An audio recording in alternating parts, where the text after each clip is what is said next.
हाँ भाई, जय हिंद, नमस्कार। स्वागत है एक बार फिर से आपके अपने परिवार में।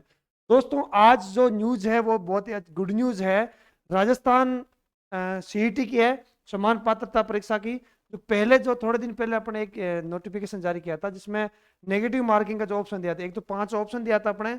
एक तो क्या है कि 5 ऑप्शन हो गए थे। दूसरा दिया था नेगेटिव मार्किंग का, यानी सीईटी के अंदर नेगेटिव मार्किंग होगी 1/3 की। ठीक है, यानी 3 क्वेश्चन गलत होंगे तो एक जो सही है वो भी गलत हो जाएगा। ये नया जो है नेम लागू किया था सीईटी के अंदर। लेकिन दूसरी बात यह है कि पात्रता परीक्षा कोई भी होती है उसमें नेगेटिव मार्किंग कभी नहीं होती है। तो इसका क्या है कि जो आलोक राज है, जिन्होंने ट्वीट करके ये पूछा था कि भाई ये जो नेगेटिव मार्किंग का जो नया ऑप्शन जोड़ा है, वो 5 जो ऑप्शन जोड़ा है सही है गलत।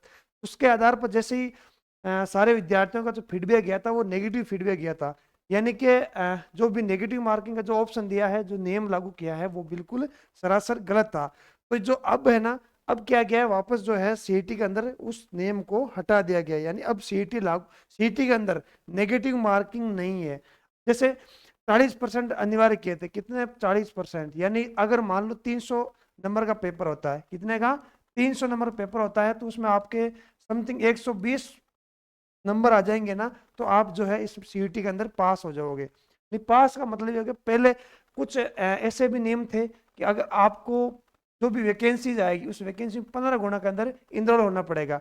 जैसे मान लो कोई व्यक्ति 5,000 पोस्ट की है, तो उसमें आप जैसे 5 को मल्टी करेंगे 5 गुना, तो 45,000 कुल स्टूडेंट बनते हैं, उसमें आपको काउंट होना पड़ता है। अब क्या है, क्या उसमें 40% अनिवार्य कर दिया, यानी 40% अगर आपके बढ़ जाएंगे तो आप कोई भी भर्ती होगी उसमें एलिजिबल हो जाओगे। और उसके साथ नया नियम लागू किया था नेगेटिव मार्किंग का, जो उसमें हटा दिया गया है। अब जो है, ये आप ट्वीट देख रहे हो। अब जो है डॉक्टर आलोक राज, मेजर आलोक राज ने ट्वीट किया था कि सीईटी के एग्जाम के संदर्भ में अभी तक मिले बहुत सारे फीडबैक, यानी फीडबैक लिया था। जो आलोक राज है, आरपीएससी के चेयरमैन जो है, इन्होंने फीडबैक लिया था कि कौन जो अपन नेगेटिव मार्किंग जो ऑप्शन दिया वो सही है गलत है। उसके आधार पर ऑनलाइन फॉर्म में जो अभी भर रहे जो स्टार्ट हैं, उन फॉर्मों को भरने की जो संख्या है उनमें कमी आई थी। जैसे विद्यार्थी जो है, जो स्टूडेंट है, वो इस सीईटी को लेके थोड़ी सी कम इच्छा जागृत करने लगे। यानी कि 40% नंबर लेके आना है, फिर 1/3 माइनस मार्किंग है, 40% नंबर भी लेके आना, तो कुल मिला के फॉर्म कम भरे गए थे। उस आधार पर फॉर्म कम संख्या आई। विभिन्न वर्गों के जो है कैंडिडेट है, वो सफल असफल होने की संभावना, यानी पास होंगे कि नहीं होंगे, उसके आधार पर ये सारा विश्लेषण देख के जो सीईटी एग्जाम है नेगेटिव मार्किंग नहीं रखी जाए, और विज्ञप्ति भी जल्द जारी होगी। यानी इस नए जो साल है उसके अंदर खूब सारी, जैसे पटवारी, ग्राम सेवक की, वीडियो की, अपने वन रक्षक की, वनपाल की, ये खूब सारी वैकेंसी जाएगी। उसमें जो है ये सीईटी लागू रहेगी, और इसकी जो है विज्ञप्ति वो जल्दी जारी कर देंगे। इसके बाद थोड़ी देर के बाद फिर दोबारा ट्वीट किया था कि सीईटी एग्जाम के संदर्भ में फीडबैक लिया, फीडबैक सही नहीं मिला, तभी वापस सीईटी के अंदर माइनस मार्किंग हटवाई थी।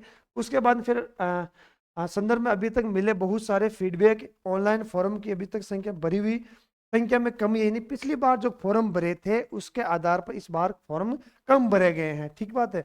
उसके बाद में विभिन्न वर्गों के कैंडिडेट्स हैं, सफल असफल होने की संभावना के विश्लेषण के बाद बोर्ड ने निर्णय लिया, बोर्ड ने, सरकार ने जो निर्णय लिया कि सीईटी के अंदर नेगेटिव मार्किंग नहीं होगी, विज्ञप्ति यानी आपको क्या करना है, अब जो है जल्दी से आपको फॉर्म अप्लाई करना है।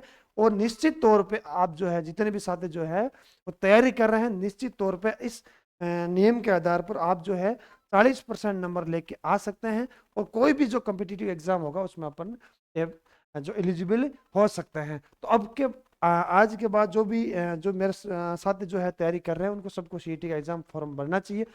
और दूसरी बात, इसमें कतई नहीं लिखा हुआ है कि ये ग्रेजुएशन लेवल का है, 12th लेवल का है।